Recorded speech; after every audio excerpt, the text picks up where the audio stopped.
Hello students, welcome to my YouTube channel Bachcha Wala Maths. Today we'll do class 10 exercise 8.1 question number 9.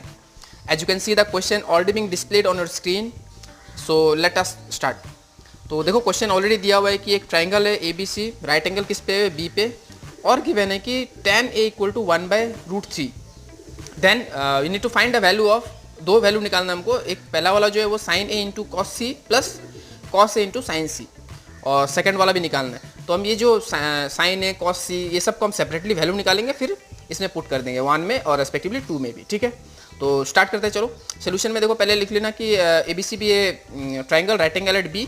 Late लिखने की जरूरत नहीं, already given है. ठीक है, ABC भी triangle right angle at B, that is given. और दिया हुआ है tan A इक्वल टू 1/√3. तो 1/√3 tan का एक फॉर्मूला सिखाया था tan का कैसे रेशियो याद रखना. तो tan क्या होता है, tan permanently black that is P/B.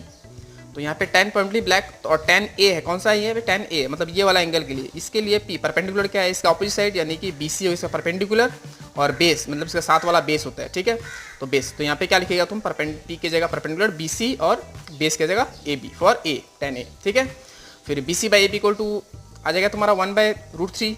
अभी तुम ये फ्रैक्शन है, फ्रैक्शन को अगर तुम न्यूमरेटर और डिनोमिनेटर सेपरेटली एज्यूम करेगा तो एक कांस्टेंट K लेना पड़ेगा. ठीक है, ये एक अलग कंसेप्ट है कि क्यों K लिया जाता है, वो तुमको बताएगा कभी. बट K या तो कोई भी वेरिएबल तुमको एज्यूम करना पड़ेगा, जबकि जब भी कोई फ्रैक्शन से तुम न्यूमरेटर डिनोमिनेटर सेपरेटली एज्यूम करेगा. तो AB इक्वल टू क्या हो जाएगा √3K और BC क्या हो जाएगा K.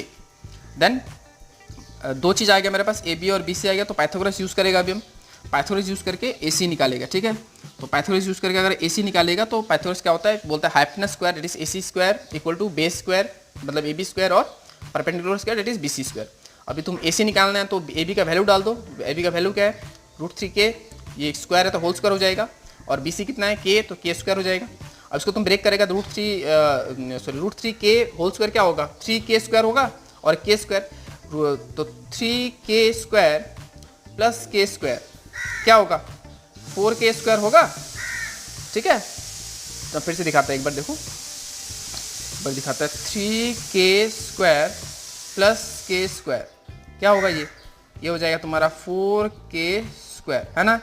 लेकिन ये AC स्क्वायर इक्वल टू होगा, ये AC स्क्वायर का वैल्यू, लेकिन AC इक्वल टू क्या होगा, AC इक्वल टू हो जाएगा √4K स्क्वायर.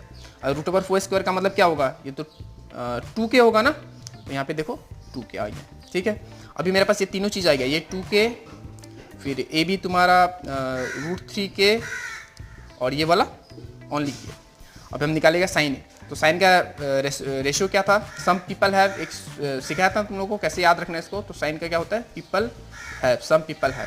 तो सम पीपल हैव का क्या होगा, ये साइन ए है तो ए के लिए पीपल मतलब परपेंडिकुलर मतलब क्या है, ये BC, और हैव मतलब hypotenuse that is AC, that is BC/ABC. तो BC और BC कितना है K, और ये AC कितना है 2K. तो K कैंसिल होगी, कितना बचेगा 1/2. कॉस का क्या होता है, curly brown hair that is B/H. तो cos A है, यहाँ पे भी cos A ही है. तो ये वाला एंगल A के लिए बेस क्या है AB, तो यहाँ पे AB लिख दिया, और हेयर मतलब हाइपोटेनस दैट इज क्या है AC. तो ABC और AB का वैल्यू डाल दो, और AC का वैल्यू डाल दो, K कैंसिल हो जाएगा √3/2. ठीक है, सेम टू सेम तुम ये वाला वैल्यू निकालो. साइन सी देखो, साइन का क्या होता है, सम पीपल हैव होता है. फिर से देखो ये अच्छा से देखना, सम पीपल हैव, लेकिन यहाँ पे एंगल पे ध्यान दो, एंगल क्या है C, मतलब ये वाला एंगल देखना है तुमको. तो इसके लिए परपेंडिकुलर क्या हुआ, याद रखना, ये अगर एंगल हुआ तो इसका साथ वाला ये बेस हो जाएगा, इसका ऑपोजिट वाला ये परपेंडिकुलर हो जाएगा. ठीक है, तो सम पीपल हैव होता है परपेंडिकुलर क्या होगा, इसका ऑपोजिट दैट इज AB. तो AB यहाँ पे, और हैव हाइपोटेनस कॉमन रहेगा, कोई भी एंगल हो दोनों इक्वल में, तो AC. और वैल्यू डालो √3K और 2K, K कैंसिल हो जाएगा, और क्या बचेगा तुम्हारा √3/2. फिर cos C same to same, curly brown hair होता है. cos का क्या होता है, brown here it is B/H. लेकिन यहाँ पे क्या है, cos C है, तो C के लिए ब्राउन मतलब बेस क्या है, C के लिए बेस है तुम्हारा BC. तो BC और हेयर मतलब hypotenuse that is AC. Value डालो, K कैंसिल 1/2. अब तुमको बस इंसर्ट करना है यहाँ पे तुम, क्योंकि सारा वैल्यू आ चुका था. नंबर 1 क्वेश्चन लिखो यहाँ पे जो निकालना है तुमको, और एफर्ट करो. साइन ए कितना था, साइन ए 1/2 डाल दिया यहाँ पे.